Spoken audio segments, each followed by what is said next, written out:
Hello and welcome to another episode of the Never a Straight Answer podcast, the podcast that aims to cover a wide range of topics from conspiracy theories to popular culture and news. I'm your host Gaz, and joining me in the studio, it's said he was kidnapped by aliens, but he flip reversed it and did the probing on them. It's my co-host, Mr. Taylor. Oh yes, and they loved every inch. Loved it. Who matron? Yeah, well, don't welcome back. New listeners and repeat offenders, thank you for joining us once again for another spellbinding episode. Yes. This week is pretty interesting. This is a story that I really like in terms of alien ufology. This week on the show, we're going to be looking at the story surrounding Valiant Thor. Ooh, yeah. He was the Venusian. Yes, and a VIP guest apparently spent some time at the Pentagon. Was he a guest though, or was he something Was else? he there as a captive? We'll be looking into it. It's all very exciting. Exciting times, I'm sure you'll agree. That's coming up very soon in the show. It is indeed. So, you know, we've also got NASA news and some other bits and pieces coming up. Before we get into all of that, been up to anything exciting this week, Mr. Taylor? Nothing really, but I did have something that made me cheer up. Why? What cheered you up? I was actually just coming across the news and something come up about an old thing that we used to do. An old thing? What? Being able to shoot a bow and arrow in York? Well, I don't know what's. It was to do with pen pal, basically, through the pandemic. Actually, an old lady and a young child pen paling each other.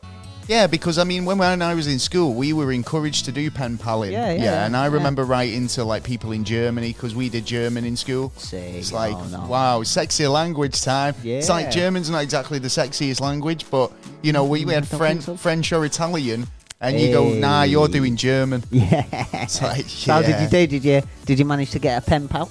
Yeah, I got a pen pal. I got about 2 letters from a pen pal, but that was about it. But I had other pen pals because when we'd go on holidays, you know, you'd meet friends and stuff. And it's not like the same as it is today where you can just Facebook them. Well, yeah. You literally had to write them a letter. Yeah. I'm showing my age now. How you doing? Yeah. What you up to? Again, here's another sign of the times, right? When I was a kid as well, I was a paper boy.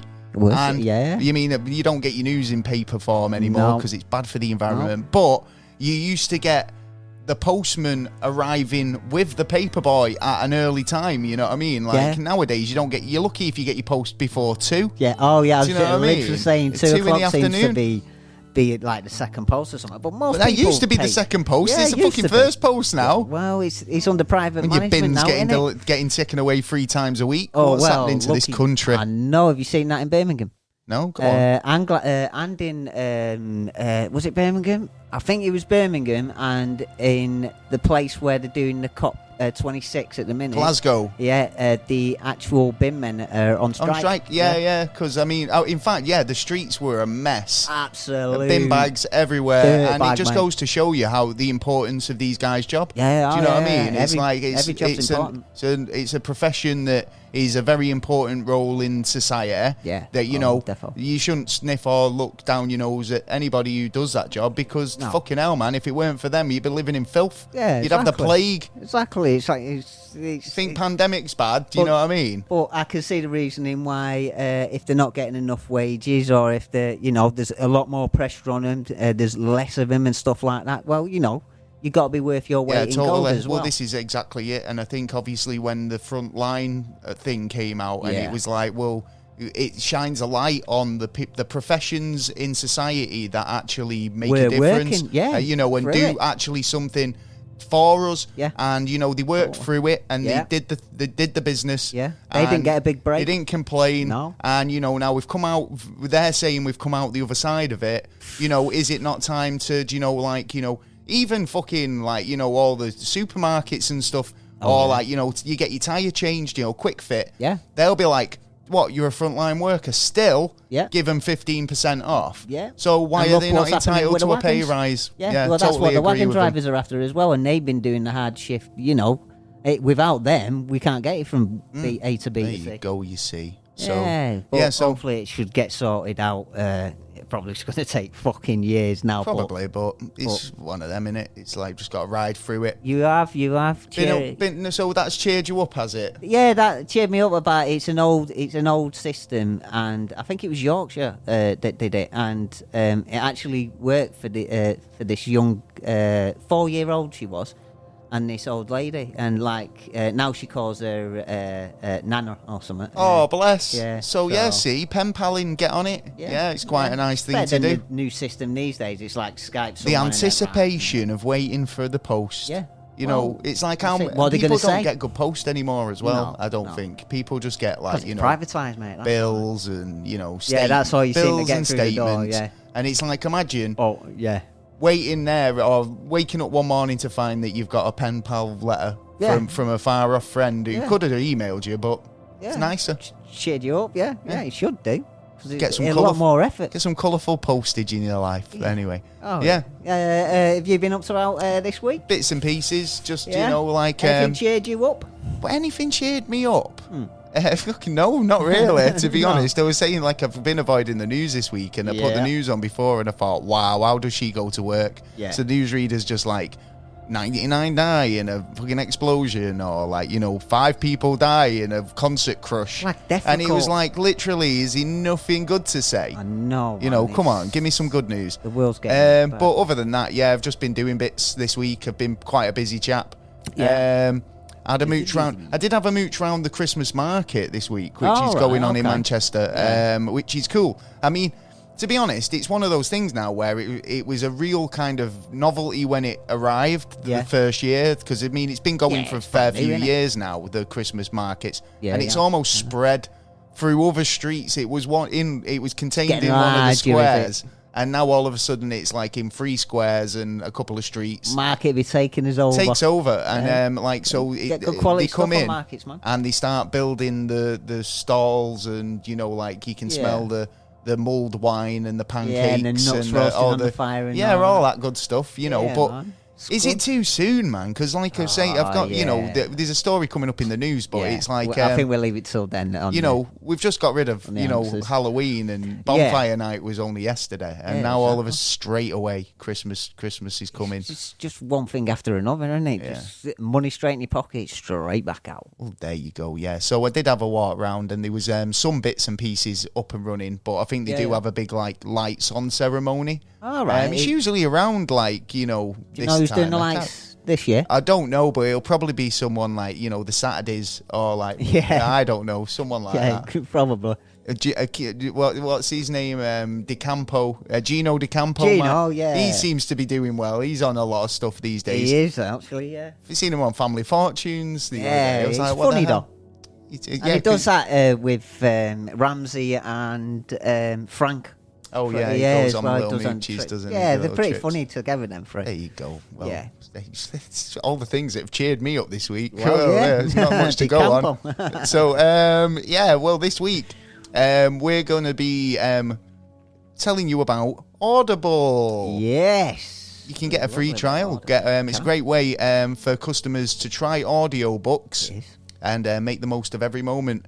With the trial, customers will receive 1 free audiobook. In fact, I think it might be 2.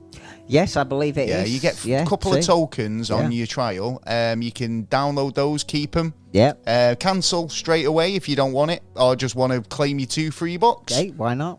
Prime customers will also receive. So if you're a Prime customer, you'll get 2 free books. So if you're not, you'll get a book. You'll get a book. It's a free book. It's a free book, right? But they've got a totally big range of titles to choose from. World's largest selection of audiobooks, including bestsellers, new releases, sci-fi, romance, mysteries, classics, and more. Yeah, there's loads of stuff on the moon. Actually, on there, audiobooks on the missions to the moon and stuff like that. It's quite interesting stuff. Okay. You can download and listen to a world largest range of storytelling, and some really good people doing the narrations as well. Yeah, you will definitely not be disappointed. Will Wheaton, Stephen Fry. Oh yeah, all the greats. Stephen Fry. Yeah, so get in there. We'll be leaving a link in the description. So you can go over and start your free trial of Audible, or why not? Why not? Yeah. It's free. Yeah, it's free. You might as well. What do you want? Yeah, what do you want? And you don't get shit for free. So Yeah, you are getting go. shit for free. And if you're a Prime member as well, you're already getting you're getting 2 free books. Yeah, to be honest. Do you know, to be honest, it's like they offer you loads of free trials, yeah, right? And it's like no sooner have you finish a free trial, yeah, with Amazon. Yeah. They go, do you sure you want to cancel? Do you want another free trial? Like, I swear I've had like about 4. I ain't had one. You were on Because Amazon. I don't want, one, I don't want to use them myself. But 2, like, I forget cancelling. Oh, that's the point. You know what I mean? And that's what they're hoping on. That happens. Yeah. Until you're like £8 down in your bank account and you're like, shit. But yeah, forgot about that. Thanks for that. That's a selling point for our our listeners there to go over and click the link for Amazon Audible, isn't it? Well, yeah. But we're only honest. Yeah, to be honest, I'm not trying. We never try and bamboozle you. We'll always give you the the gist. Yeah, the honest stuff. Anyway, moving on. Worth it. Moving on with the show. Yeah. So, like I said earlier, we're going to be talking this week. Yeah. About Valiant Thor. Yes. And his mighty hammer. Oh, no, it's not even that. It's not that Thor. He had a nice suit, though. But it is funny because there's also a guy in this story called Doctor Strange. Yes, there is. Yeah, Frank right? Strange. Yeah. And then Iron Man shows up and the Hulk. Yeah, Batman, Superman comes in later. Totally different universe. Yeah. That's DC. Anyway, no, but the story of Valiant Thor didn't actually exist up until 1967 when it was revealed in a book called Stranger at the Pentagon by Reverend Frank E. Strange. Yep. Yeah. So he died in 2008. That's right, yeah. There's been several books written about Valiant Thor, and even a movie that states it's inspired by a true story, right? Valiant Thor was apparently a universal emissary who came to Earth to meet with President Eisenhower back in 1957. Yeah. And he was a VIP for 3 years at the Pentagon. He was here to lend aid to humanity.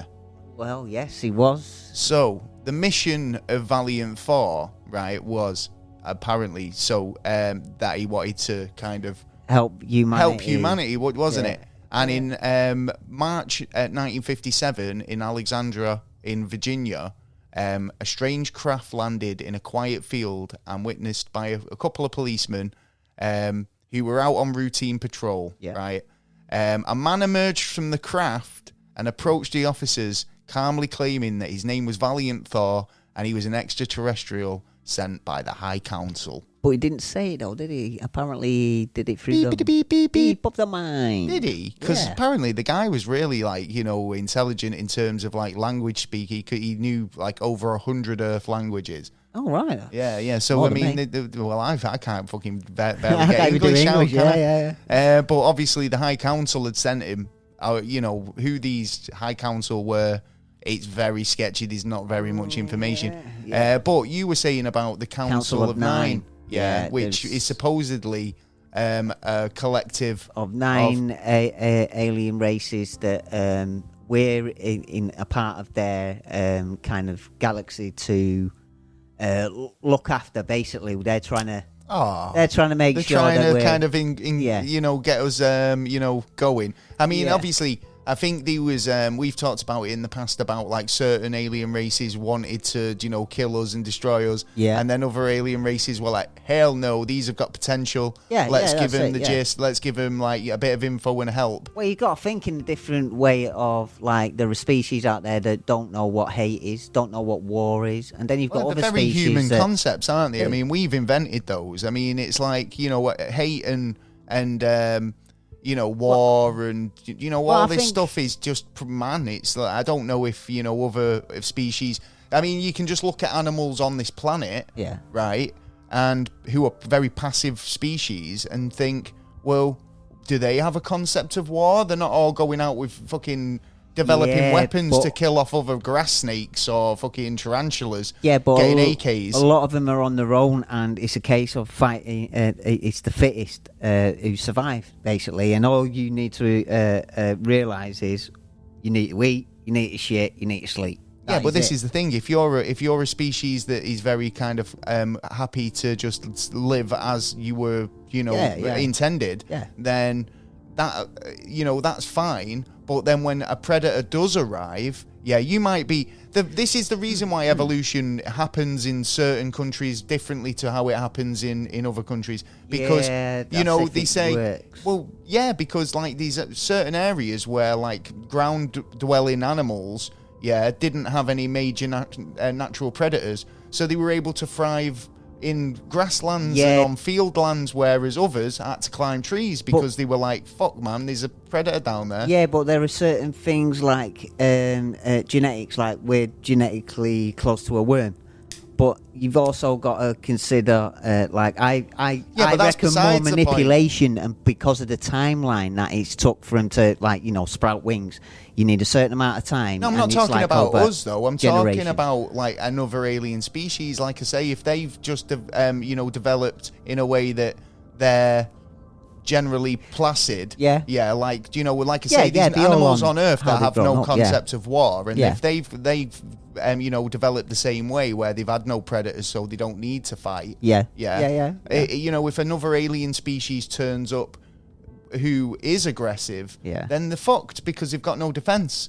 You know, that's true, because they haven't thought of the bad things that could. You know, I mean, in terms of kind of like, you know, I know I've always disputed war in that respect because, you know, nothing good comes of war. But having, I know we've had several discussions, but what I'm saying is, it's like even having the, it's almost like a sense where, you know, it's, you know, you have your urge, your defense mechanism is one of those base urges, and fly. You know, but that's only become of being attacked by predators and getting aware. Do you know what I mean? And becoming aware of your surroundings and who's around and who might attack you, but then, and being prepared for it. That can be thrown in your genetics, because there are certain animals that will wake up and then they know exactly, like, sleeping with one eye open. Yeah. You see, they know what to do, and it's like that's a powerful. So in that respect, right? You know, it wouldn't surprise me if there was, you know, if we were a planet and a species that, you know, this council felt that we were, you know, it's supposed to be some kind of special. We're special in some kind of way. It's something to do with the soul entrapment and stuff like that, and we can do stuff that they can't. Which, don't know. Valiant Thor seem to have some magical abilities, and we'll get into that in a minute. We will. But the point of it was he was sent by the High Council because he wanted to speak with President Eisenhower. He did, right? He did, indeed. And he requested that to the policeman that he was taken to the Pentagon, where he could meet President Eisenhower and have a chat with him. Right. Yeah, and there is another one that states that he forced him to take him there. Yeah, well, when he did get there, because he did get there, he actually met with Eisenhower as well as the Secretary of Defense and other Joint Chiefs of Staff. Yeah. According to the story, Thor was given a 3-year VIP status to conclude numerous meetings with persons of high influence at the United States government. His mission was to voice concerns that the High Council had over the direction of humanity and its way it was evolving, particularly in its lust for nuclear weaponry. Yeah.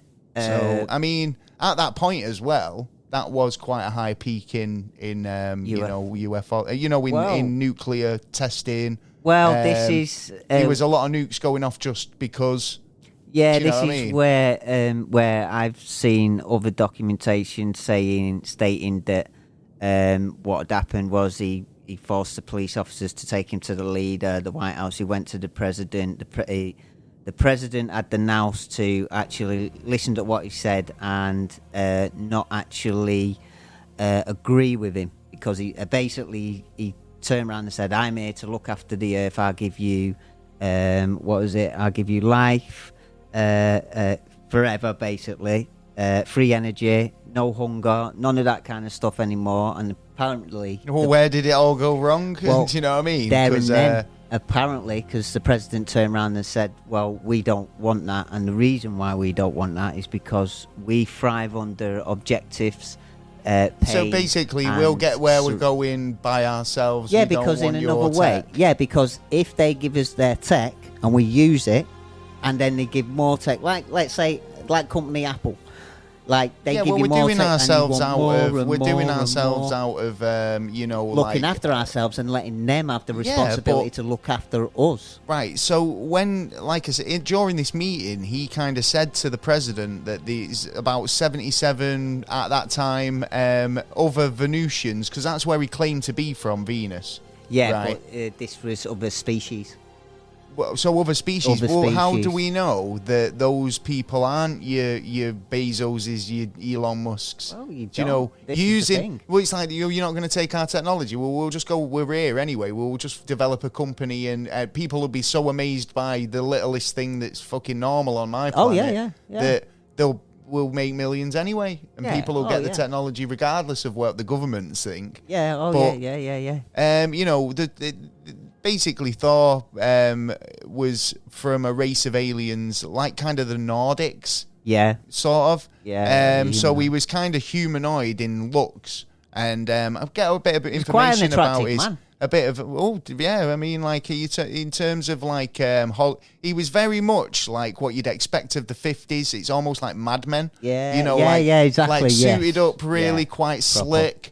Like you say, quite a handsome chap. Yeah, man. But he was photographed quite a few times. In fact, there was a couple of them who were photographed together who were supposedly all from Venus. Yeah, I believe the names were Donnie. Where can I find them? So it was Donnie, Thor, and Jill. Yes, that's right. All Venusians. They was photographed at the Spacecraft Convention in Highbridge in New Jersey in 1958. Yeah. So, according to Frank Strange's book, Eisenhower asked Thor where he was from, and he gave a bit of a cryptic response. He basically said, "The morning and the evening star." Interesting. So, well, that is pretty interesting. If you know, I mean, I've looked into this and I found a couple of bits and pieces, but the actual conversation went, Eisenhower asked, "Please, sir, what is your name and where'd you come from?" Thor says, "I come from the planet your Bible calls the morning and evening star." Eisenhower says, "What, Venus?" Says, yes, sir. Yeah. Eisenhower asked, "Can you prove this in any way?" And Thor says, "Well, what would you consider proof?" Eisenhower says he didn't know, but according to Thor, Venusians were, living inside the planet of Venus, and they'd visited Earth many times. And I've heard the report saying that he turned around and said that he was like a tropical, Well, maybe it was world, like, like the Hollow Earth. but it was before on top on the outside. They lived on the outside. It was like a tropical world, but that was before we actually had photographic, yeah. And it's barren. If you see the photographs, well, what we've seen of it is barren. Yeah. But maybe that's underneath. Just like, I could possibly believe. If you think about it, right, you've got two options here. Yeah, right. Yeah. You've got NASA not showing you what you want to see. Yeah. Right. Where it's easy for us to send a camera to the Sahara Desert. Take a load of pictures of a barren landscape and then put a yellow tint on it. Because there was actually a lot of conspiracy theories saying that that's what they were doing about Mars. No, that's right. When there was actually a rover in the deserts of the UK, not the UK, the deserts of the UK, the deserts of the Earth. Yes, there was. This is barren deserts. They're called crofts. Yeah. In the UK, there's not very many. No, deserts. we don't get that many of them. No, we just get kind of I think it was where an house used to be, and it got knocked down or something. Where was it? It was South America. I know. Yeah. It was South America. America. You know what I'm getting. They had the environment similar. It was a similar environment, and like people were accusing NASA of putting like a red tint over it. Yeah. So right. Even if they were legit photos of Venus, they could be, but he could have given coordinates of an area of the planet that is like that, Well, that's true. and then just show us that bit, whereas there are parts of the planet that are lush and green, just like he says. But it's only from past tense of what they've shown us and what they've proven to us that we do not trust them enough, because they're even admitting certain things that they just basically they don't want us to know a lot of information when putting stuff out as well. And it's almost like yeah, you can see where you've omitted it, Yeah. but we're just not going to tell you what it says because it's like, Yeah, they omit in so many different ways. We admit we omit. Yeah. Should be a slogan. They're just not turning around and saying, this is it. They're saying, we know what's going on. We've got our eye on it. And what information we have, we don't want you to have because we want to be able to hopefully control it and make some. So I was looking into the Morning Star reference because obviously that he says it's in the Bible, right? Yeah. So you can. There's a few problems apparently because the Morning Star, has two kind of meanings in the Biblical theology of it all. Yeah. So in Isaiah 14:12, the use of the reference the Morning Star is in reference to Satan and Satan's fall from heaven.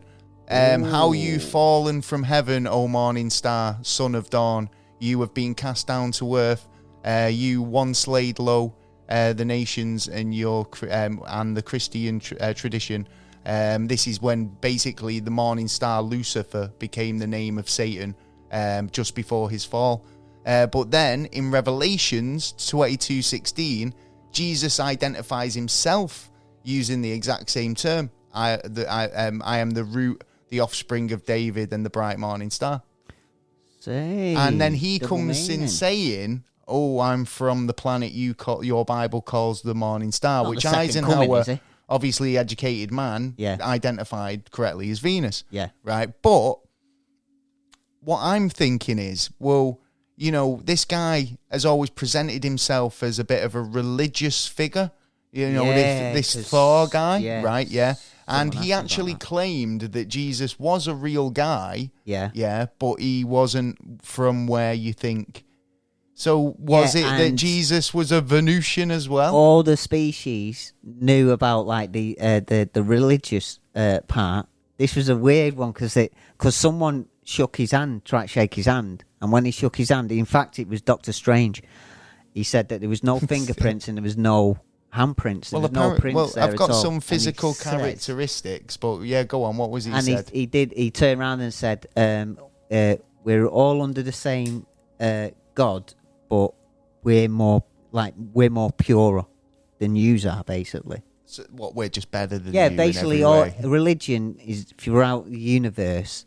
Except for we see it in a different light and we're a different. Well, this is the thing. We can't even agree down here on one thing. Yeah. But it's like if they've got their whole different beliefs and they're coming. But this is the thing. They could believe what they believe and they'll be coming over here going, I think you're on the right track, but we're right. And then it's like, well, how do you know? Do you know what I mean? Unless you've got information that we don't. Yeah.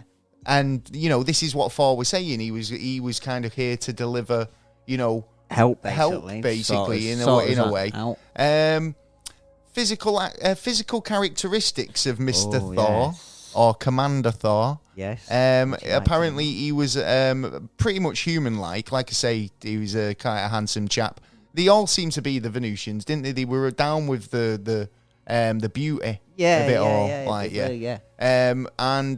But they were donned with 6 fingers and 6 toes.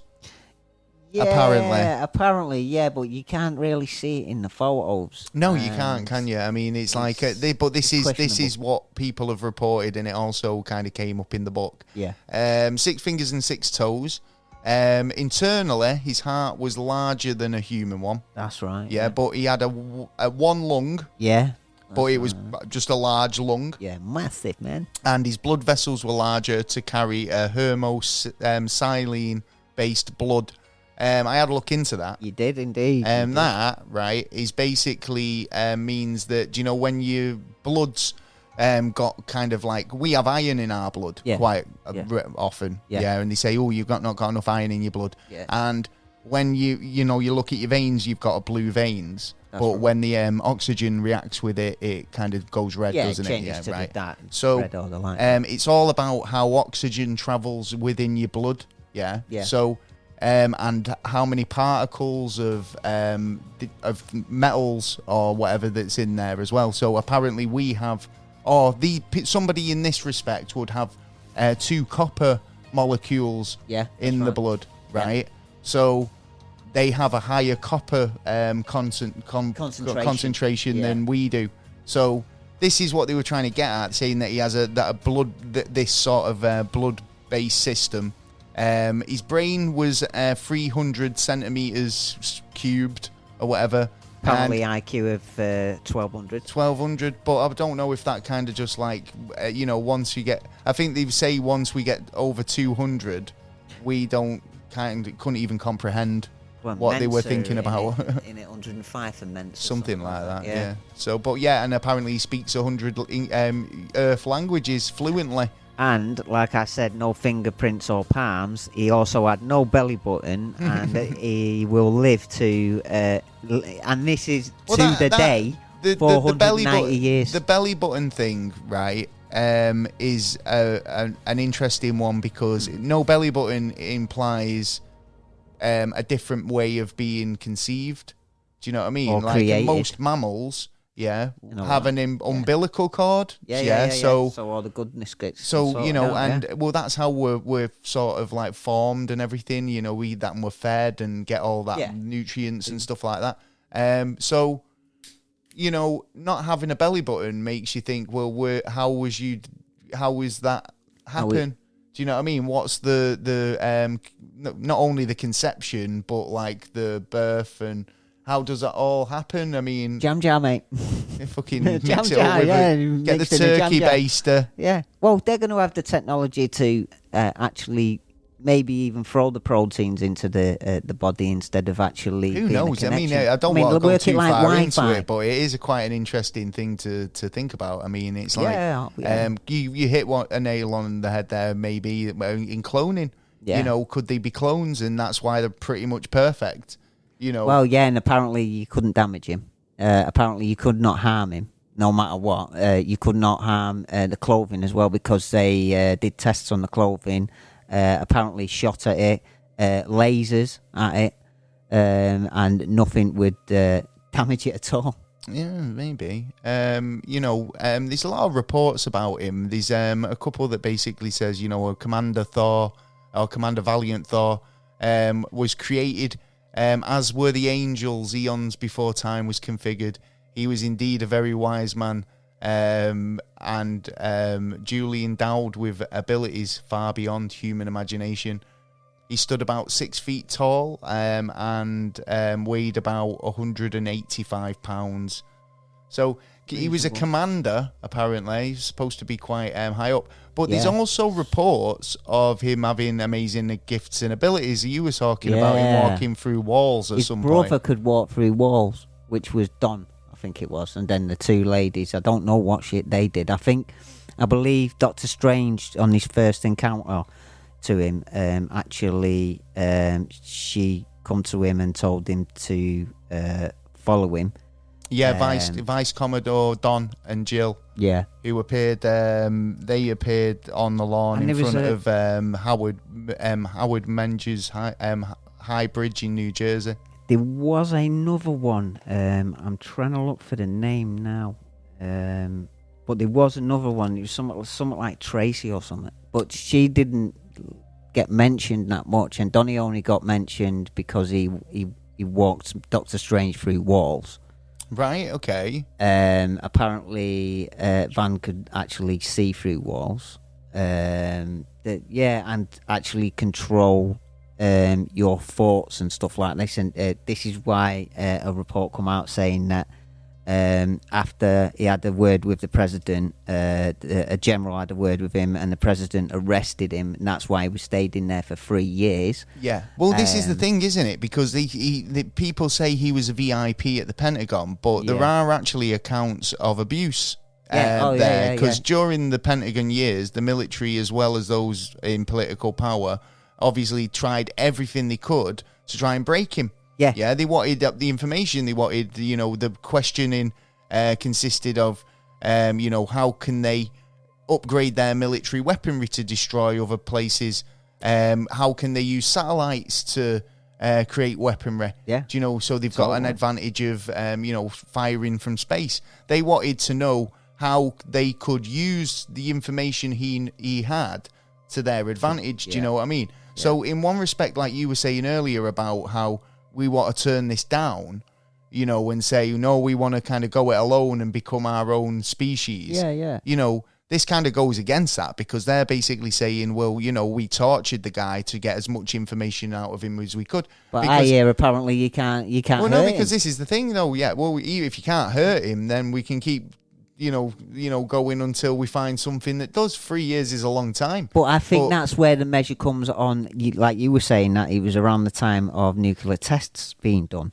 Now, yeah, I know, but if you're a military general and you've got this guy who's come in and said, you know, this, that, and the other, I'm here for peace, and I want to promote peace, and I want to teach you the ways that are a good way to live, you know, and he knows things about what you're doing, nuclear wise, right? And they go, wait a minute, what is it you actually know about nuclear? Wait, you know more than you're letting on. Yeah, we want to know what you know. And he's like, well, no, I'm not here for that. I'm here to show you the fucking way, man. Do you know what I mean? But no, we're not interested in that, because you've got secrets that we want now.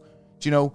It goes that way. I mean, having, being in the presence of the Pentagon and the world's most powerful men, it can go one or two ways, really, isn't it? Wow, it's that's either true. They buy what you're selling, or you're answering a lot of questions. That's true, but I've got to think back on all the other involvements of like alien species that we're supposed to have had meetings with, or alien species that we found alive and we've kept hidden away and stuff like that. Funny you should mention that, because obviously, you know, Eisenhower and the American government had a lot of different encounters apparently with alien species, because there was Project the Blue Book.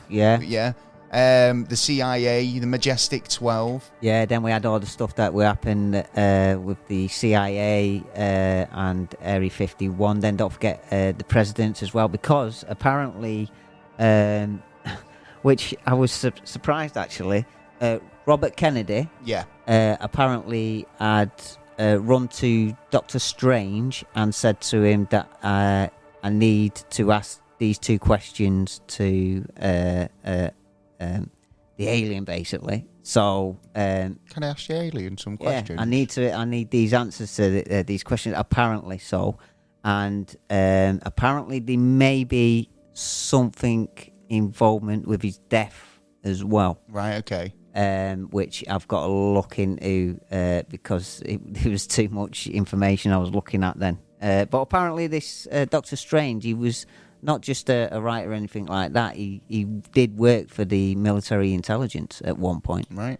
I found this little bit of nugget quite interesting because on the 11th of December 1984, a little-known television producer and UFO researcher, Jamie Sandra, found an envelope left for him. It had no return address but contained copies of a document that would change people's perception about the 20th century. It basically had stored in it 2 rolls of 35mm film, saying labeled Top Secret Majestic Eyes Only. And the title was even more intriguing. Briefing document Majestic 12 prepared for the President-elect Dwight D. Eisenhower, right?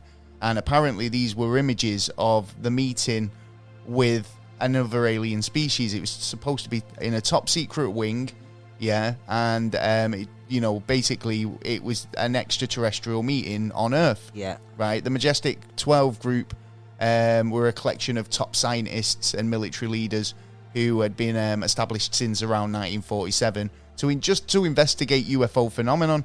So, if anyone's going to be meeting up with the aliens, it's going to be them, isn't it? I mean, having that department for so long, you don't start up a department within a government because something might happen. Oh, you do sometimes, prevention, but I mean, at the end of the day, it's like if you've got a liaison or communication or an ongoing, dialogue with another species, then you need people to coordinate that shit. You need people to be setting up the meetings and be really top secret hush-hush about it. That's why I think Truman President Truman was one of the Truman was involved in the Majestic 12, though, wasn't he?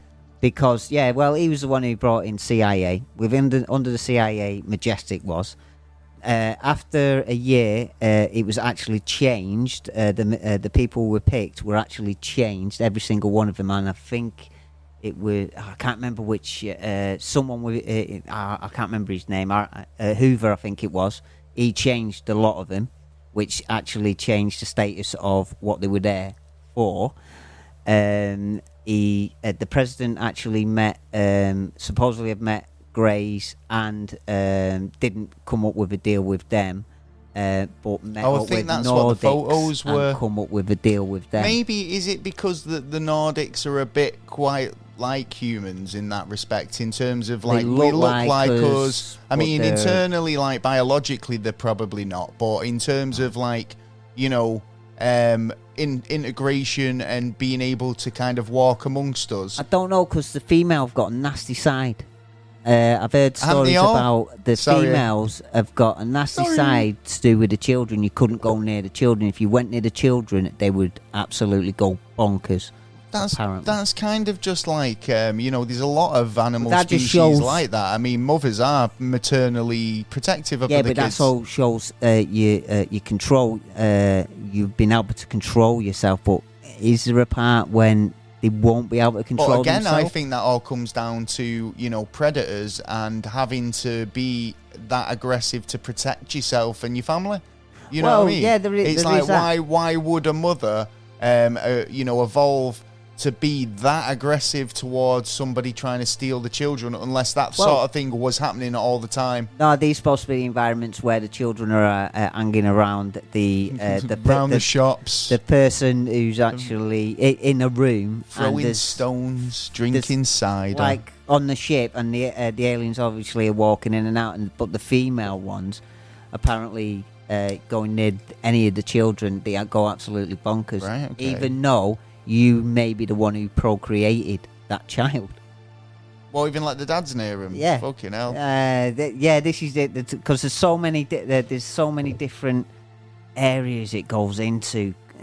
Yeah, there is quite a lot, isn't there? So, I mean, like, you know, I mean, whether you believe it or not, it's quite an interesting story, and it does kind of open up the idea of what the government know. Yeah, and how I much started they tell saying about it, that this person was false and stuff like that. But then I'm thinking about stuff I know about in the past and stuff that's supposedly happened, and where there's actual evidence where it shows that something happened there. And you get in the stories about, you know, Roswell crashed. There was 3 aliens, 2 dead, 1 survived, 1. Then he was taken to Roswell and probably Area 51. Yeah. And then you've got the other ones, like you were saying, having an interview, videoing, and then you've got the crash that happened a year later in Mexico, where there was actually about 12. There was a lot of so I think what we're saying here is, I mean, like, there's been plenty of examples now. I mean, I've just got to say as well, during, you know, we're saying about, like, there was you know, reports of abuse. Yeah. During that time, neither the president at the time, Eisenhower, or Vice President Tricky Dicky, had any knowledge of that, apparently. Yeah, right. Apparently, whether that's true or not. Except for Eisenhower was what was one happening? Of the first. They said it was a closed door, so when they found out, there was hell to pay, apparently. Obviously it didn't look good. And, you know, you've got people coming in onto the planet trying to help you out, and then you go and torture them. It's not very nice, is it? True, but it was funny that Eisenhower was one of the first generals to report 10 years beforehand that he actually that the soldiers were dealing with Foo Fighters. The Foo Fighters? Yeah. He was the actual one of the first ones to report that fighters he did actually. Issues. I mean, this is it. I think he was quite a believer. I mean, even his granddaughter, we'll leave you on this bit. So, yeah, Eisenhower's great-granddaughter did an interview recently, but she revealed that, so this was Laura Eisenhower. Yeah. Doesn't doubt any of the meetings went ahead. Yeah, she thinks that they did. So I don't know whether she'd been told firsthand by her granddad. We'll see. But when she asked her great-grandfather about it, she basically, or when they asked her about, a great-grandfather, basically she said that the meetings took place behind closed doors of some of the world's most, secure places and all the rest of it. Yeah. She stated that during the Second World War, still being, fought behind the scenes, like they were obviously Operation Paperclip started up and stuff like that. Obviously with the nuclear war and nuclear sort of threat. Yeah. She believes that the reasons are valid. But she also goes on about Admiral Byrd and his battle with Nazi UFOs in Antarctica. Oh, yeah. So, there's a couple of instances what she kind of says that she's believes what her grandfather's told her firsthand, or just the stories that she's heard and gone, knowing the man. Yeah. Say, yep, that's my grandfather. Do you know these? You know the person if you've been brought up with them. Well, Do you it's know the what I same mean? with Phil Snyder. Phil Snyder, he was connected to it before his death. His dad, Oliver Snyder, had apparently got a picture. Just reminds me of that guy in Independence Day. Do you know? It's like, I told you I got taken up by the ship, and no one believed him. Yes. Yeah. He got probed. Well, Because I was there. Because Taylor was there doing the probing. Yeah. Well, we'd love to hear your thoughts on this week's topic. Yes. If you've got any input on Valiant Thor, Doctor Strange, or any of the Loads Marvel out cast, there, isn't then drop us a message. You know what to do. You can hit us up on Comment Away. You can. There we go. Well, we got a featured podcast this week. We have indeed. Brand new one. As We've not always. featured before. No, And we really haven't. good. Yeah. Their Look Cause for Death. Or Oh. Cause of Death. Oh, Cause of Death. Yeah, I wonder well, what that's about. I'll tell you. Cause of Death explores past pandemics, epidemics, and outbreaks. Very now, aren't you? Yeah, it's very hip. It is. And what is it? Kitsch. Yes. So it this is. podcast will discuss infamous diseases and social diseases, I suppose. Anxieties and stuff that joins to it. And the reactions to them. Yeah. So the politics behind them and the effects they had on society. It's not suitable for children aged 13 or below. I would say 18 and below. Well, myself. we got a pro scare me that. But Yeah. anyway, we got a promo. Here you go. Hello, and welcome to Cause of Death. My name is Jackie Moranti. I've been studying infectious disease for 14 years in various research settings. I have a Bachelor's of Science from Colorado State University in microbiology, immunology, and virology. I've worked with diseases like tuberculosis, SARS-1, and SARS-CoV-2, better known as COVID-19, and I've worked with EHV1. It's my feeling that if we look back at the pandemics of the past, we may be able to better handle the pandemics of the future. The problem is, we have to learn our lessons first. Come along with me while I tell you about the pandemics, the epidemics, and the outbreaks, and how we never seem to learn our lesson. Well, thanks, guys. Over at Cause of Death Yes. podcast. Yeah. Go make sure you go and check them out. Interesting, very interesting. Featured podcast this week. Yes. Very exciting. Well, as always, we go and deep dive into the world and see what's going on in the week Oh, yeah. with this week's news, and this week's no different. Oh, So no. here we go. It's the news. Oh yeah, and as always, we've scoured the World Wide Web, the news, the papers, broadsheets, everything to try and find you the best stories of the week. Yeah, and we found now. Well, I found quite a lot actually. Do you know Yeah, what? I I did found well. some really interesting stories. One in particular, which was pretty cool, which we'll kick off with. A Bigfoot sighting, Oh, over yeah. 300 years old. It's a bit. Yeah, 300 exactly. years old. Yeah, well, but I mean, it kind of adds credence to the possibility of it actually existing. What are we talking? Yeah. Photograph, footprint. Well, I'll get to that in a minute. Well, I did Bigfoot once roam the Missouri wood or the Mississippi woods. Well, a man uncovers, I say, a 300-year-old sighting. So he's planned a Bigfoot party, big celebration. Okay. Deep in the heart of Mississippi woods, a beast of unknown species of extraordinary bulk was reported by French explorers 300 years ago. Many people know about the legend of the beast called Bigfoot, but few people know that the creature's connection with Mississippi and the Mississippi law. Yeah. So apparently it's got big roots down there. Sure it's not a bear? What? Sure it's not a bear? Maybe. It's just the French. It's a big, you know, Big well, bears. the French might never have seen a bear Well, at that point. yeah, you know what I that's true. mean? Like, so there is some argument to say that it could be. It could be. But I just like the idea that, you know, even 300 years ago, people were, you know, seeing these things that, you know, they can't explain. And this is where, you know, our modern day, you know, cryptids and folklores come from because, you know, they must have been seen at some point. And even if they are no longer around today, that's not to say that they didn't exist at all. That's true, but I think... I mean, what was it? What was that fish they found? You know, there was a fish. They basically turned around and said that it was some celiopod or something like that. Yeah, or maybe it's different called species. Well, they said it. No, it was a species of fish that was supposed to have been extinct over 200 million years ago. Oh yeah, there's a number. And some African fishermen started pulling them out of the fucking sea. Yeah, because there's going to be pockets though. This is the thing. Well, I watched a program on.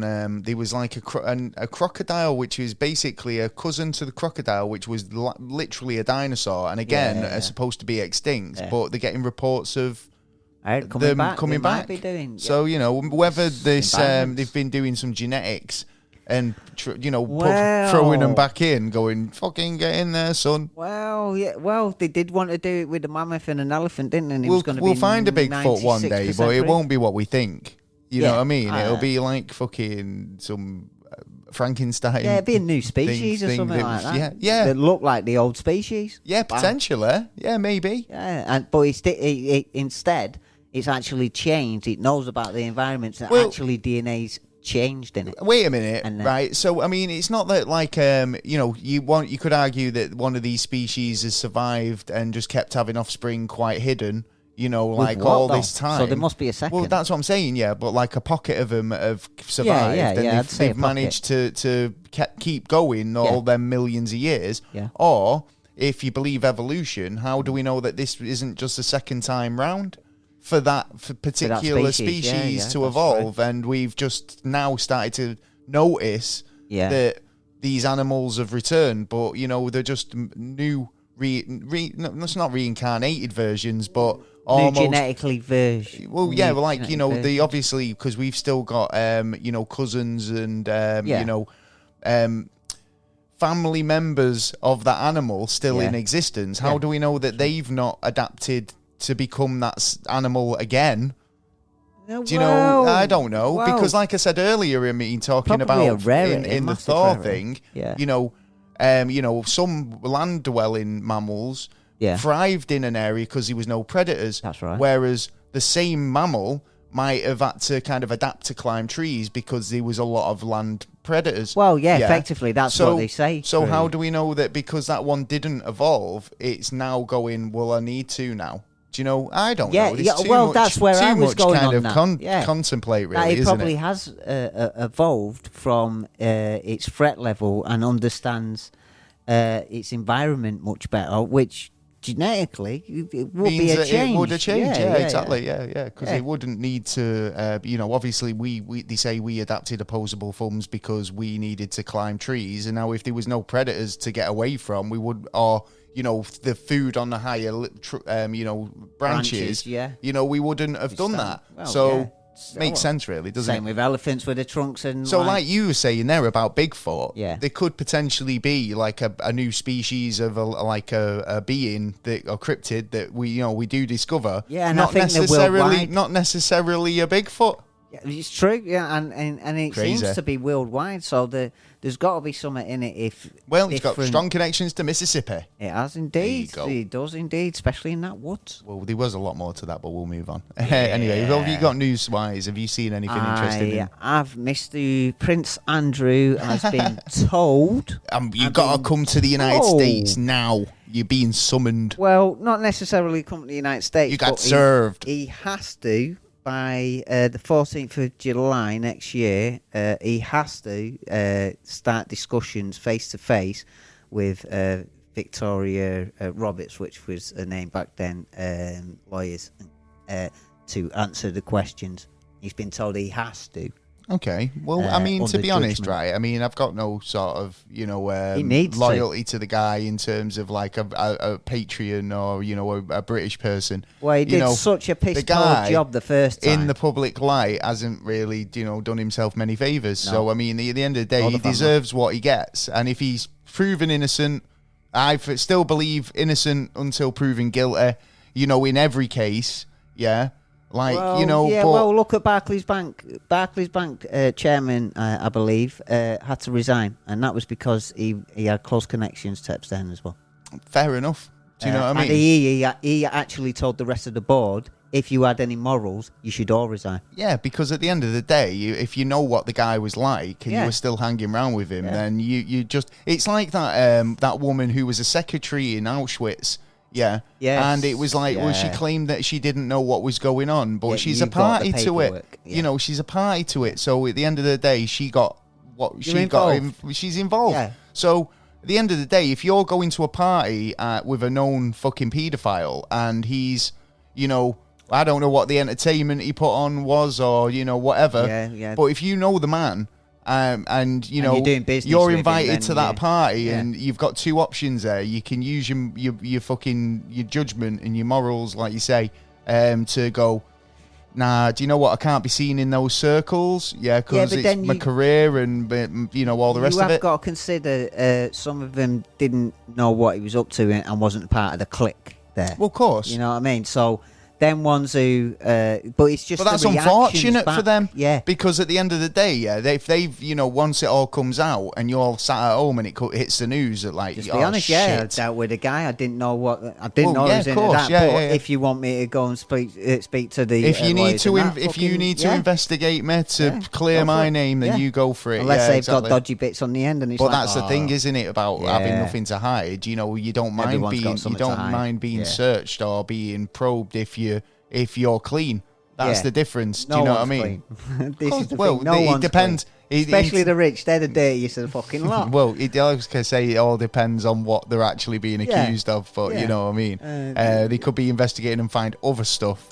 Well, yeah. Well, talking Maxwell, she's due up for being in court this month, so hopefully she blabs and gets a massive sentence because she can't get away with it if it is so-called true. But by the evidence thrown forward up to now, it's looking like there's a lot of people that are involved in America and abroad, everywhere else. There's like designers, fashion people, Fashionistas. Yeah, it goes into a lot of Well, things. this is but the thing, isn't it? It's like It's a massive- when people are, you know who you are. Anyway, Yeah. let's. You found a story about Treasure, didn't you? Oh yeah. I mean, did I'm a actually. fan This of is- Treasure, and like if you don't know, Oak Island season 9, I think it is That is returning. true, yeah. 2-hour premiere episode. I'm halfway through it. It's great. I love it. Love Yeah, Oak Island. I can't I will wait be to watch writing it. a new blog very soon You will about be that. doing- Oh, Yeah, all right. I'm looking forward to that. of course. I think the last Oak Island blog I did got about 3,500 hits. So that's nice. Yeah. Get on So they that. want more then. get another Oak Island blog. No worries. Yeah, go for it, man. But Treasure, all day about the treasure. Come on. Yeah. What's a they found? Metal detectorist, if that's what you can call him. A metal detector. Ist. A person who does it. A treasure hunter. Yeah, all right then. A treasure hunter has found what is now declared the largest ever haul of gold. So it was gold, as in gold bricks, gold coins. Gold coins. Anglian Saxons coins. No way. Roman coins as well. Jewels. Seriously. Yeah. So, I mean, obviously gold's at a premium at the minute. So Oh, yeah, it'd be but the thing is, raking. I mean, the thing is with, like, treasure hoards, especially if it's a significant find, you've got to declare it. Oh, yes, you do, because... So whether it they was- deem he can keep that or not is a different story, right? Well, that's right, because an ex-police officer found 10 coins and tried selling them. A police officer should know better. Ex-police officer, yeah. He thought he'd, get quids in and that, but all he got was 16 months in jail. He got jail. Yeah. Oh, mate. 2017 that happened. Right, so what's this guy got to do to keep his gold? Is he allowed to keep it, or has he got to hand it in? Well, I think it's extra easy chunky for him because it was found in his backyard. Excellent. You see, now this is the beauty of it. I mean, because what are the chances of anyone else finding it but yourself if it's in your own backyard? Yeah. If you've got a metal detector, but it took you might not over think 30 years you to might find not it. think that it would be beneficial to go round your back garden, but there you go. Quids in. There was 131 coins. It took him 30 years to find the hole.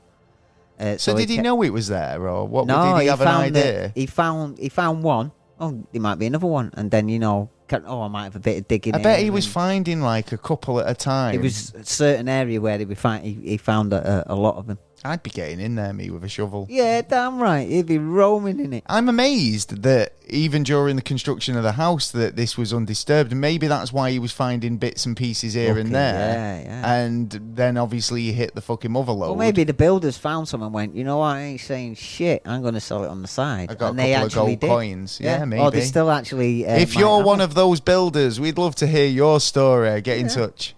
So it looks like Anglo-Saxons coins. The date was ranging from 580 AD to 630 AD, and West Norfolk. So again, is he like, are they making a decision on that whether he? Yeah, it's going to take about a year or two before. Fair enough. No landowner's permission, sharing with the landowner there. Yeah. Sim. Well, yeah. Well, this is it. You know what I mean? Talking of archaeology and stuff about finding, hidden treasures and whatnot. They found in Pompeii. Yeah. All right. Because obviously there's been a lot of volcano-y stuff going on as well recently, and with what's going on in Los Palmas and Hawaii. Yes. And Japan as well, I think. Pompeii. Was famously destroyed, and obviously when Mount Vesuvius erupted, destroyed a Roman city, right? But obviously we want to kind of investigate how, they lived back then, what the sort of the relationships were between like working class and the rich. Yeah. All them societal sort of things. Yeah. That don't really get answered, especially in a decimated community like Pompeii. That's true, yeah. They've recently discovered it was like basically a perfectly preserved sort of servants slaves quarters. Okay, right? I didn't know it's slaves. Yeah, well, because basically it's wooden beds. It's a chamber. There's a chamber pot, a wooden chest containing metals and fabrics, items, along with other objects that were used basically by the people, workers, if you like. It kind of gives a bit of an insight into that relationship and how they, and if it must have been adjoined as well, to the house. Yeah. The thing to say, like, this was definitely where the rich people lived. Yeah. Height of Roman society and all that. But you've got this adjacent little shack where you've got like 3 beds and it's blatantly where the help sleep. Do you know? Yeah. One toilet between. It's almost like Downton Abbey. Yeah. Do you know what I mean? Yeah. So I must admit, I don't upstairs, downstairs. Or whatever. I never watched that either. But I mean, it's been perfectly preserved, so it's pretty cool. It's a discovery comes almost a year after the remains of 2 victims from AD 79 eruption of Mount Vesuvius, believed to have been the master and his slave, were found in the same villa. Right. That's interesting. They keep finding new stuff. That's good. That's what we need to find more. It's good when they, what was it? Always kind of go back to that,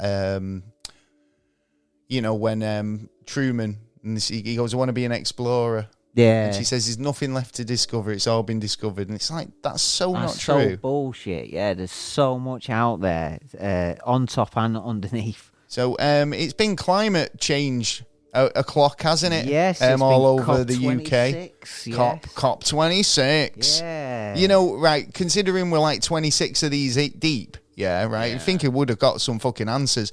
I mean, You the would fact think. what are they gonna? I mean, they've made a big deal about it and saying that we time for talking's over now and all the rest of it. But there's been how many of these? 23. 26. 26. Yeah. Even worse. Yeah. So what have they been doing in the other ones that they've not fucking managed to sort the problem? The last agreement was the Paris Accords, and that was basically to give 100 billion to the poorest countries. They couldn't even reach that. They made 800 billion. They're saying they're going to reach it, but yeah, that passes the time. And plus, it's still going to be the same old. It is gabbing, and nothing's going to happen. Well, there's been demonstrations all over the UK today. Rightly so as well. Hundreds of thousands of people have hit the street, most major cities, to demonstrate about climate change. It's crazy because I mean, I'm one of them where I do believe the climate is changing. Whether it was like we've had that bigger impact as we're led to believe. I don't think we are. Or is it a natural cycle? Is it the Earth doing its own thing? Yeah. Do you know what I mean? Yeah. You're naive to think. We just need to clean up our act. We're naive to think that that everything's going to be hunky dory in our 4 seasons. Tomorrow's there. Yeah, you can't we've this planet's seen continental drifts, ice ages, fucking Sahara deserts that used to be oceans. Yeah, hit by the sun. So to think that we're going to be kind of carrying on this same routine forever is maybe a bit naive, right? Yeah, it's a daydream, but it's a nice daydream, but. Obviously, and we've had a good run. Yeah, right. Yeah, we have had a good We've run, had a fucking good run with it. Yeah, to be fair, we've wrote Hopefully songs about we've got some more. Do you know what I mean? We wrote songs about the seasons, but people will be like, "Winter, what's that? Yeah, oh, that's permanent now." But the thing is, we need to change, and we do. I mean, things need to change, and they need to change now. I think we have kind of made an impact to an extent, and I think being to a certain extent, from the UK, I found out something that obviously I've said this before about natural resources here in the UK are not very plentiful because especially like your golds, your platinums, you can't just go out and dig one up like you can in certain parts of the world. Where buggers. Well, only if you happen to live there. Yeah. But we don't. This bit of land has been basically ravaged from woodland and animal life and a lot of stuff. Basically, we've built on every fucking square foot we could, right? And considering we're a little country, and the history that we've got as well, that we seem to have been involved. Yeah, I think we've been too much into we need to production. We need exactly. To build stuff, take stuff from the environment, and keep building it. And this is a thing as well because in terms of climate and the way that we've been taught to, we need to kind of change and move forward. I mean, they've been telling me that since I was in school. Yeah, right? And nothing has changed. And nothing's changed. Nothing's been really done. They have done certain things, but it's they not basically enough. We'd say, would that happen in our lifetime? And they always said, no, of course not. Yeah. That'll be hundreds of years away. Yeah. Right? But no, it's not been hundreds of years away, but it's happened a lot faster than. Yeah, the calculation. Yeah, but don't forget as well, you've got to consider there's a lot of scaremongering at the minute. They're trying to get money out of your pockets as well. They're trying to control the masses. So the easiest way to control the masses is by frightening them, so they come to you.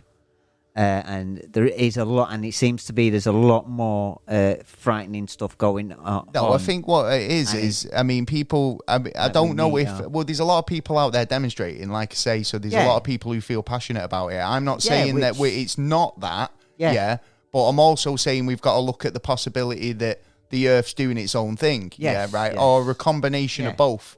Right, we just need to clean up our act. Now, the idea that everyone's out protesting isn't a bad thing, and it's not scaremongering because they're asking the government to change their No, I don't position. mean they are. I mean the governments and that are scaremongering. No, I know, but at the end of the day, if they're scaremongering, is that making people go out and protest?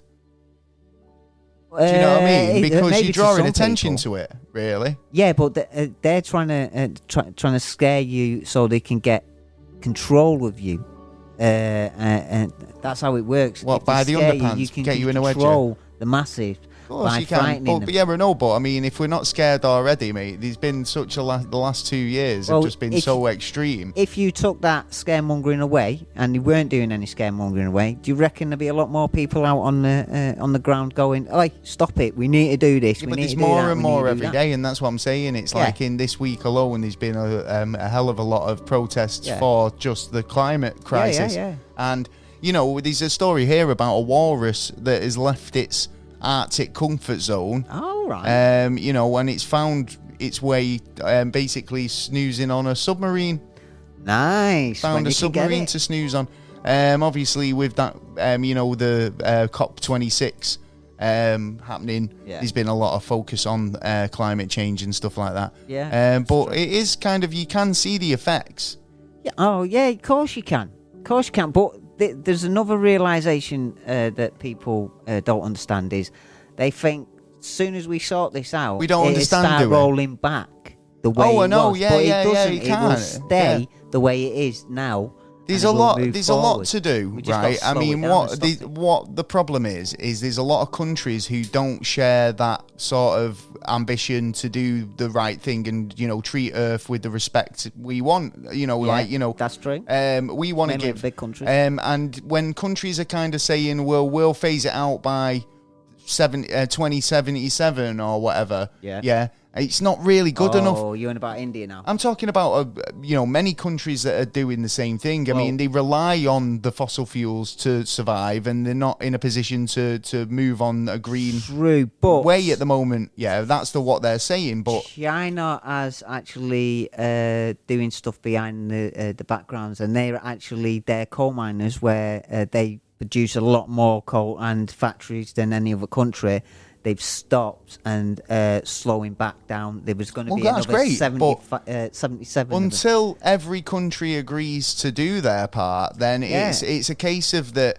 Well, you're pissing in the wind almost, because, you know, no matter how hard the countries who care trying, the backlog of fucking smog and shit that's hitting the atmosphere from other countries who don't care, Well, yeah, but the problem is offsetting you again. But the problem is, it's not the people on the ground, the public, that are actually got an issue with this. We want it. It's the people who are in charge who are doing it too slow and probably don't even know how to get certain things started, even though they need to keep the economy and stuff like that going and keep us happy at the same time as turning around and going, right, well, we need to take this away and we need to add this instead.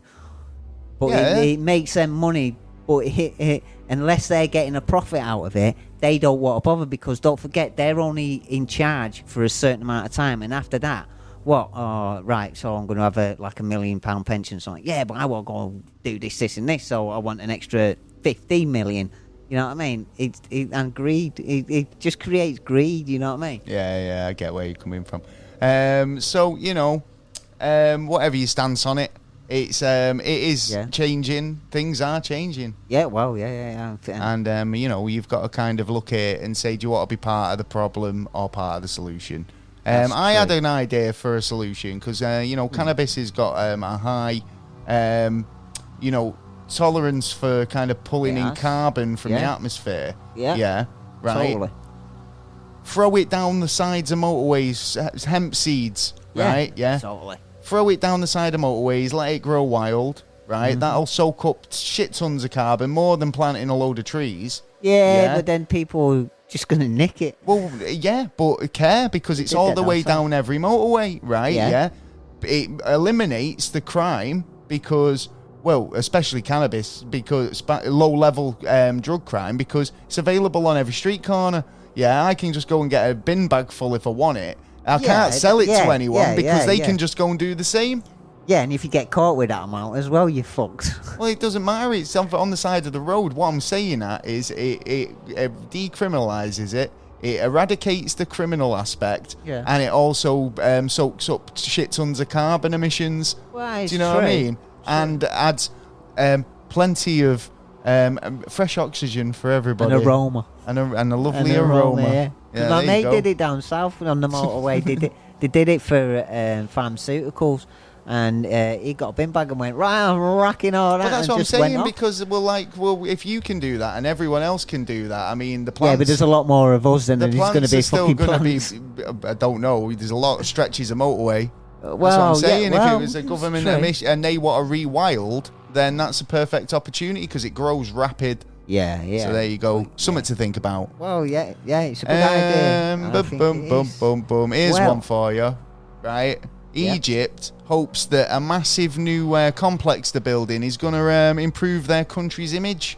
Oh, wow. What have we got another pyramid? Nice casino or something? No. Nothing like that. Yeah, not even a shopping centre. Yeah, they think that reviving their image warrants building a massive prison complex. Prison complex. Yep. You might as well build a toilet. I know, yeah. Just build another pyramid, like you say. So Cairo's opened a rehabilitation centre for prisoners designed according to American standards and big enough to serve a quarter of the country's inmates.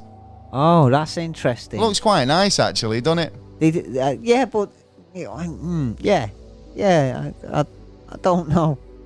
I don't know why they take it. It looks quite space age, but it's like, why? We're going to just integrate all the crims in there. But why are they taking on the ideas from America? I don't know. I thought they'd be against that kind of stuff. What, Egypt?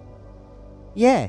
Maybe not. I think they're quite a forward-thinking country, to be honest. I'm not sure what Well, since they've got a new president, I like their architecture. Things might be switching up. I mean, it kind of looks a bit like Dubai in a way. Yeah. But obviously, they say that it's going to obviously quarter of the country's inmates, whilst some citizens have hailed the move, others say that it's obviously a bit of a problem and could obviously infringe on human rights and whatnot. Oh, well, yeah. Well, you got to think of that. And plus, it's not going to be cheap. No. To build or run.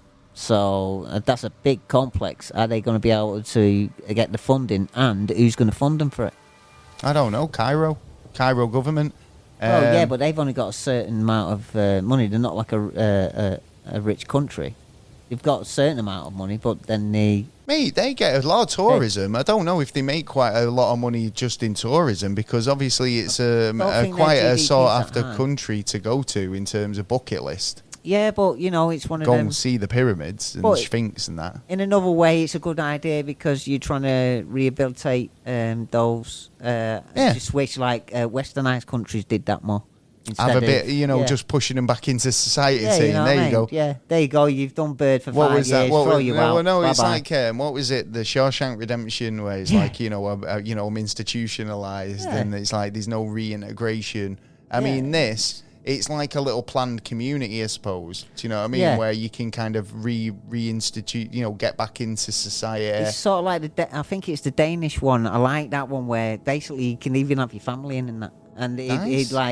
but they sit down. Can my wife come for Sunday dinner? Yeah, sort you out, and it worked as well. I think it worked out that over 80% of them didn't commit another crime.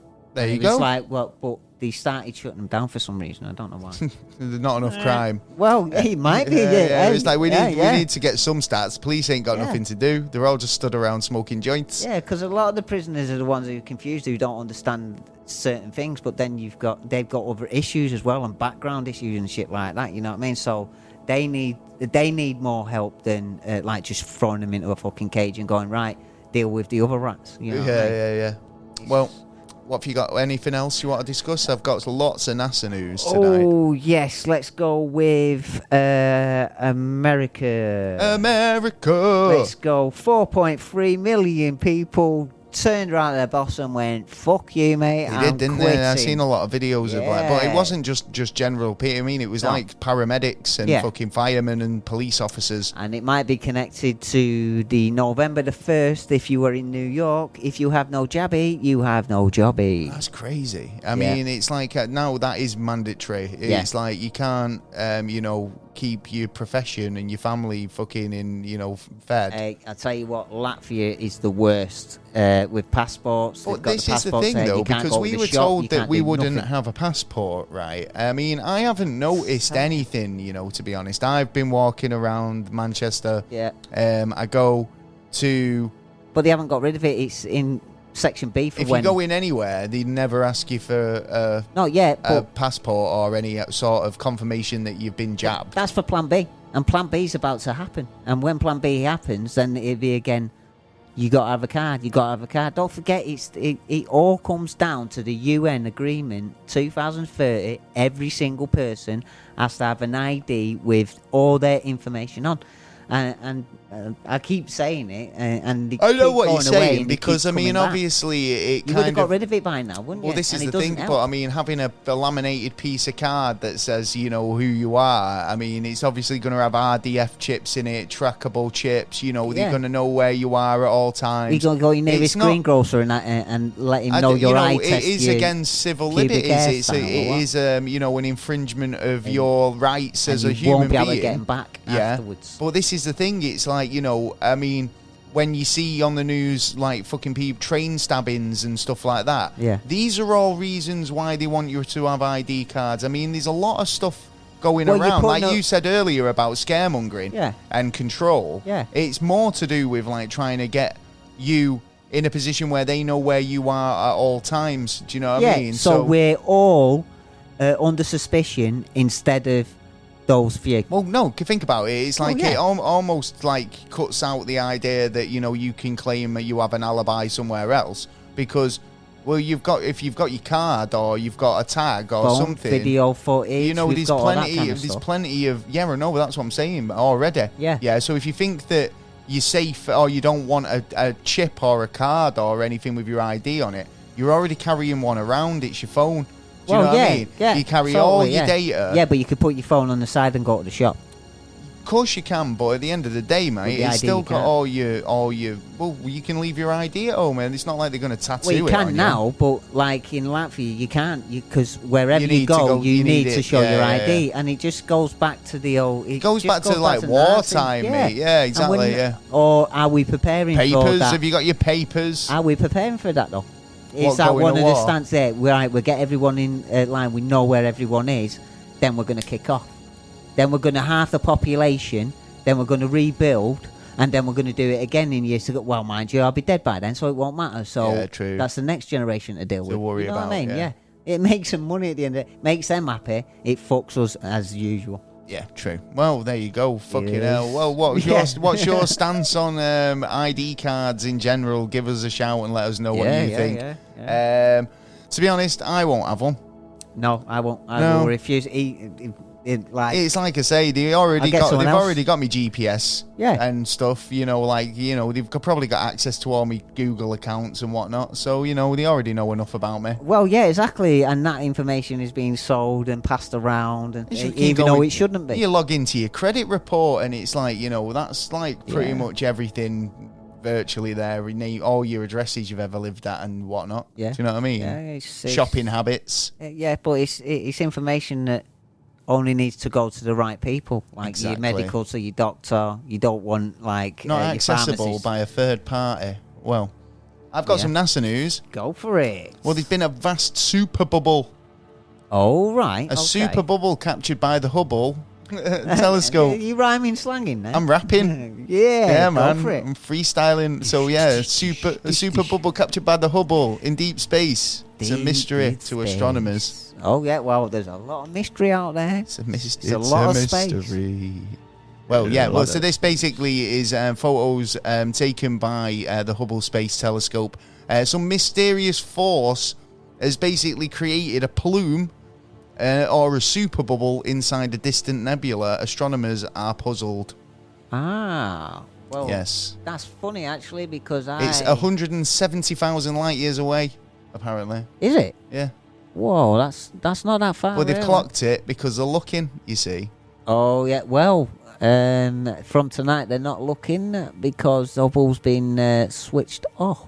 Well, Hubble might have been switched off, but But NASA and basically all astronomers have said in the coming years they will not stop looking, and their main focus is going to be on extraterrestrial life. They're actually talking in discussions right now about £11 billion project of sending a spacecraft basically out to look for alien life. Coolio. Yeah, you see, do you know what? Didn't they say that the next SpaceX craft was going to be a game changer? Yes. Like, that does kind of, it's rather going to have sort of like, 5-year mission capabilities, or it's going to be like an something that's going to be able to stay in orbit. Yeah, I think it's more likely to be like a International Space Station, but moving throughout our solar system. Right, okay. Well, I'm hoping so. If it's not, then I'm going to be disappointed. Going back to the Hubble bubble. Yeah, here we. It's not just a chewing gum. It's not. So it's basically, it's really beautiful to look at, but yeah, these, it's basic, they're puzzled because they don't know how this bubble has been formed, because obviously, when you say a bubble, I'm talking like a plume, so there's a nebula of gases, but yet something's been forced through it, like like a bubble. So it won't be like a black hole, which will suck it in. It'd be more like a sun exploding. Maybe, I don't know. Yeah, it's like maybe it was just like a body of gas and something's flown through it. Maybe a meteorite or an asteroid or something. Do you reckon it could make spacecraft? Yeah, but it'd have to be like, that'd be like our solar system going through that fucker. Well, they call it the N44 emission nebula, and if you want to Google that, it's quite nice to look at. So there you go. It's a nice little picture. Anything you've seen? I've got loads of NASA stories this week. Go for it. So do you know, like, William Shatner went up in Bezos's blue cock? Yeah, Captain had to go up. Of course he did. I mean, it's like a given, really, isn't it? I'm surprised, like I say, Luke Skywalker and Harrison Ford haven't been approached yet. Yeah, that's right. They're on the guest list next. But one of the other celebrities who did get invited by Jeff to go and ride on the second launch of Blue Origin was Tom Hanks.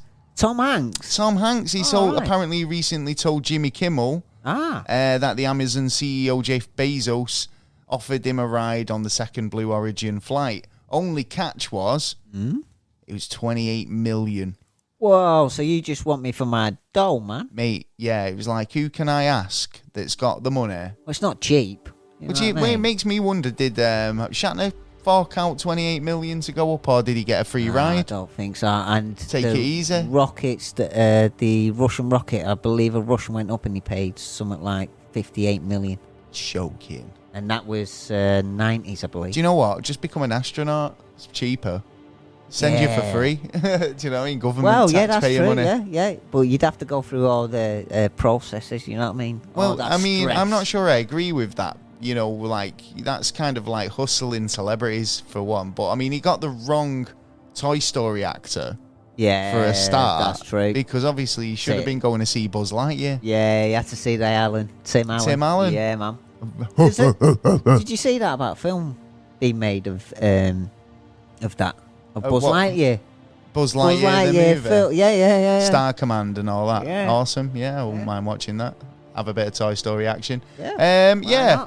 It makes me wonder whether Shatner paid to go up, but obviously... No, you know what? I don't think so, because I would have thought Shatner would have said. He's the oldest man in space. Yeah. He did say that he checked the Earth's round. He did have a look. And it was a circle. It was a globe. It wasn't flat. Sure, just for anyone interested. So space news. Have you got anything else? I have there's a new picture that's just come out of the dark side of Pluto. That's interesting, because I often wondered, is it got like an orbit or anything, or is it like just like our moon, like has a stationary sort of orbit? Yeah. That doesn't, which means it's got a dark side which never faces the sun. Yeah, it's not that great of a picture, but it's going to be. It was done like 6 years ago. All I'm going to say is, I imagine that Pluto's known as a bit of an icy little planet, right? Yeah, pretty cold on the outskirts of the solar system. So, but they were surprised. The dark side's going to be pretty jed. I should imagine, yeah, because it's getting no heat from the sun. What, No, none minus at all. 220, something like that. That is freezing, mate. You won't want to put your pinky out there. Make sure you got your socks on, big socks on. Oh, yeah, you got to have your woolies on. Well, make sure you have your woolies on. Do you know what, right? Talking about, like, having a bit of, winter wonderland and all that. Like I was saying earlier about the Christmas adverts are coming up. Yeah. John Lewis here in the UK, they have just dropped their festive advert, which is alien related. See, I haven't even seen it yet because I don't watch really that much. This is TV. the story of an alien, a young alien that lands on Earth and experiences its first Christmas. Oh, it's lovely, isn't it? The John Lewis festive ad starring a young alien having a Christmas time, having a mince pie, fairy lights and novelty jumpers. Oh, nice. All from John Lewis. We're not sponsored, but if John Lewis wants to get in touch and send us a novelty jumper, we'd gladly take a jumper. It's quite nice. I love a festive jumper. Anything else you've seen? I've got a couple more stories. So back in April 2019, an Australian telescope picked up a very tantalising audio signal we've talked about. Yes, we did. We didn't know where it was coming from. No. Apparently, it was coming from the sun's closest neighbouring star. The signal didn't have any obvious explanation, but it seems that it possessed all the hallmarks of something created by intelligent life. Maybe aliens. Yeah, I knew it. And in that fact, there was a whole point to research and check into it, check the signal. The signal called Breakthrough Listen. Breakthrough Listen was a $100 million effort that spent a couple of years trying to use trying to find state-of-the-art telescopes around the world to listen for signals. I think that's how it was found. So the 2019 signal called BLC1 was exactly what breakthrough researchers were hoping to find. Okay. That's kind of like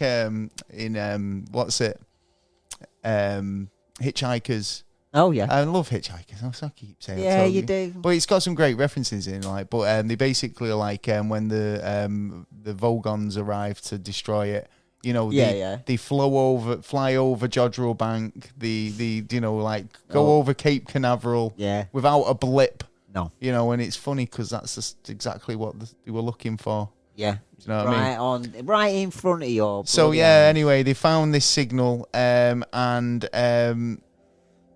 up to? I think it's actually aliens. Well, no, they thought it might be, but obviously they've got $100 million dollar project to find out. Yeah. So they basically found out that it was coming from the right of Proxima Centauri, a star just 4.2 light years away, and the home of two planets, which is thought to be a possibly inhabited.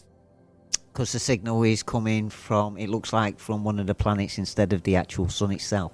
Maybe. So according to Sophia Shiske, I think that's how you pronounce it, from a university research centre there, the signal was uniquely similar to the kind of signal you'd expect from space. It was something that could be only made by technology and technology from space to boost a signal. Okay. Do you know what I mean? Yeah. So it lasted several hours, which ruled out a satellite or an aircraft. Yeah. Or if it had a natural origin. The signal should have been replaced over time, but the team never observed it again. Interesting. So, I hope they sent in a signal back. So over the last 2 years, the breakthrough team had pored over the data and finally come back with a verdict. So it took 2 years. Yeah, shit, if they were to say something. Bad news, apparently. It's not alien. Unfortunately, on this occasion. So it is the statement said, we can confirm to say that BLC1 consists of human radio frequencies, interference from some sort of ground-based technology, and some other bits and pieces. So we've sent the signal out there, and it's just bounced been off something. It must have, yeah, and we've just picked it back up, or it just goes to show how much signals just travel out. Well, yeah, we are a noisy bunch. Of course we are. We're a noisy little planet, aren't we? But I just thought it was quite interesting because it was like, there was a bit of kind of hope there that it could have been like, shit, we found something. But but there is a occasion. I think there are two more of them that we're observing. That one of them they think's a planet, and they don't know what the other one is, and they think it's possibly aliens. Maybe. Well, we've got one more story really in two parts. So this is about SpaceX. So the SpaceX crew. Oh yeah. Crew 2. Who are currently up in the ISS, on the way down at some point in the next, imminently, pretty much. They've been a bit of lumber, to be honest. Okay. Because the toilets broke. No, so Crew 2 can't have a poo? Crew 2 ain't having a number 2. They can actually have a number 2. Oh, right. Because they're stuck using diapers. Oh, no. Or nappies here in the UK. That'd be I don't want to change one of them. What? Changing a big adult diaper? Yeah, that's not going to be comfortable, is it? No. But yeah, so whilst they're in uncomfortable situations coming back down, Crew 3, who were going up to replace them on the ISS, we've been delayed. They've been having some problems. That's because no one can deliver a toilet in time. They can't get a plumber in, emergency plumber. So, so they've had delays. I think they're estimated to go up on Monday, the 8th of November now. So, not too far away. It's probably tomorrow. That's if they do go up. What? That's if they do, because the ISS has had so many major problems. Oh, I do apologise. Crew 2, are estimated to splash down on Monday. Crew 3 have been delayed now from to the 10th.